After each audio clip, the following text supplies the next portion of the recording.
I'm here to talk about success.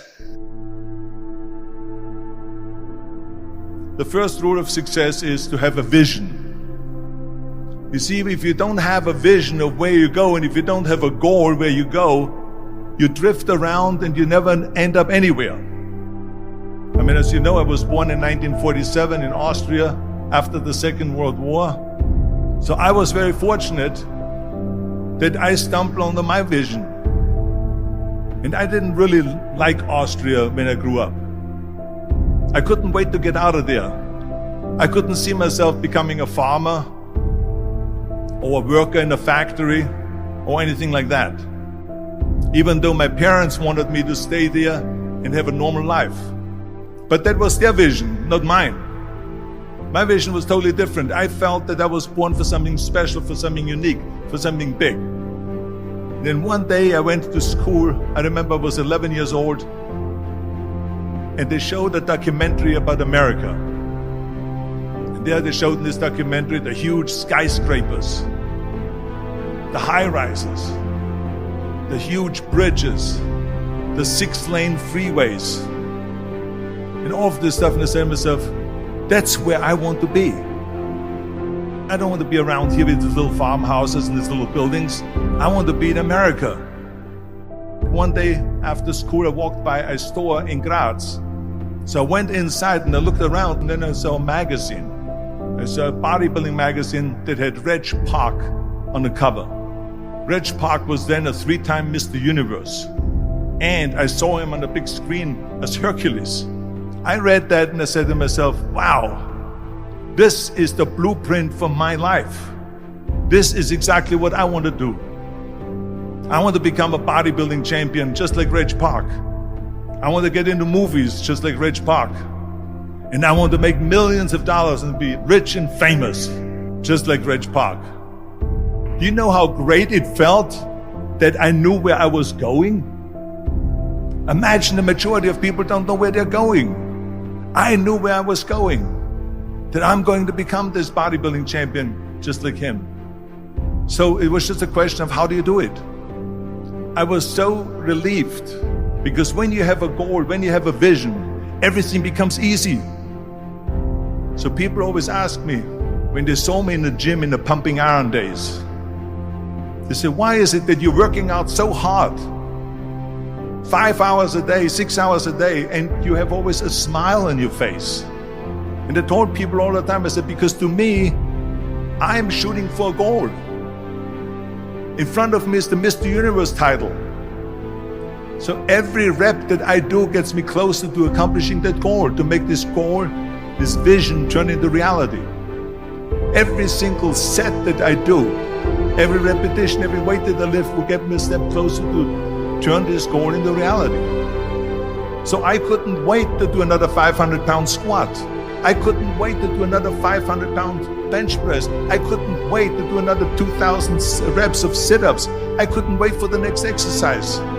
At the age of 20, I went to London and I won the Mr. Universe contest as the youngest Mr. Universe ever. And it was because I had a goal.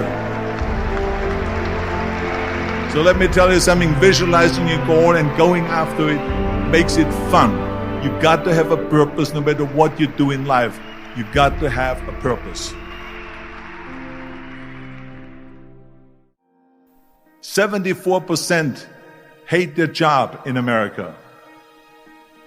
Now this is not much different when you come to Europe. The majority of people don't like what they're doing, because they're really not doing it because they didn't have a goal and they followed this goal. They just aimlessly drift around, and then all of a sudden there's a job opening, so they get that job because you have to work.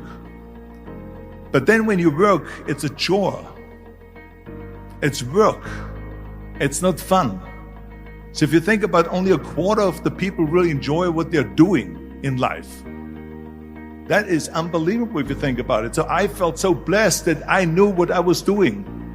It's like a medical student that studies and knows he wants to become a doctor. You know where to go.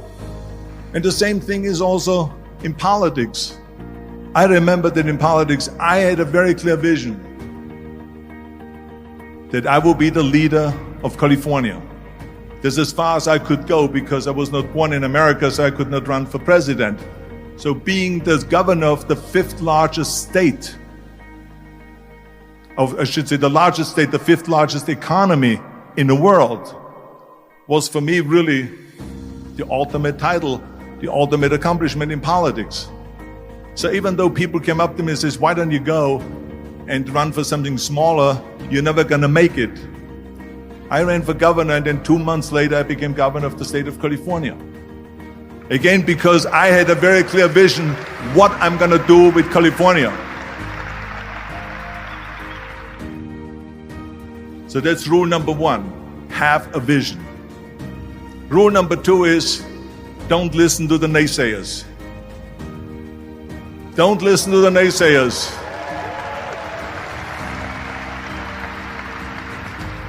Everything I ever did, the thing that I heard out of people's mouth was, that's impossible. That can't be done. Or no. That is exactly what I heard, and of course I proved to the people that it can't be done. So whenever someone said to me, it can't be done, I heard, it can be done. When they said no, I heard yes. And when they said it's impossible, I heard, it is possible. I'm a strong believer of what Nelson Mandela said, that everything is always impossible until someone does it. Well, I'm going to be the one, I said to myself, I'm going to do it and I'm going to show it to them. Maybe it has never been done before. That's perfectly fine with me. But I'm going to do it. And I did not listen to the naysayers. It's all about the hard work that you put in.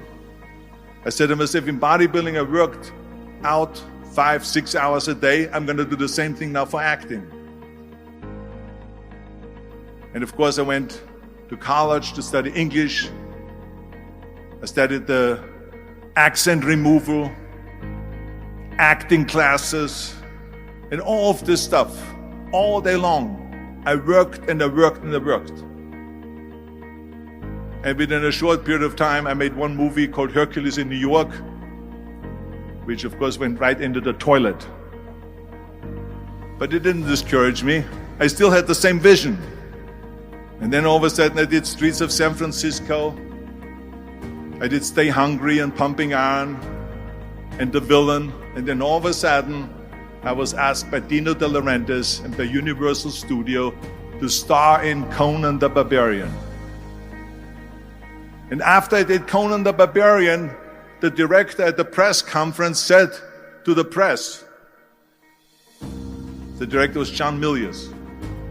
He said to the press, if we wouldn't have had Arnold, we would have had to build one. So think about that.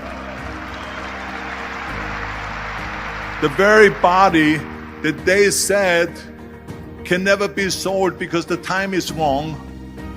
A few years later, I'm doing Conan the Barbarian, and it was the #1 hit at the box office when it came out in the summer of '82. Think about that. And the director says, if we wouldn't have had his body, we would have had to build one. So all of a sudden, my body became an asset, not a liability. And the same thing was with Terminator. After we were finished filming Terminator, Jim Cameron said to the press, if Arnold wouldn't have had that accent and talked like a machine, I think the movie wouldn't have worked. So think about that. The body and the accent that they attacked was an asset. But I didn't listen to those losers. I didn't listen to them at all. It's just the reality of it is that you cannot listen to the naysayers. So this is a very important lesson for all of you. So when someone says, no, this is a stupid idea, you in your mind, you don't have to say it, but in your mind just say this of you asshole. What do you know?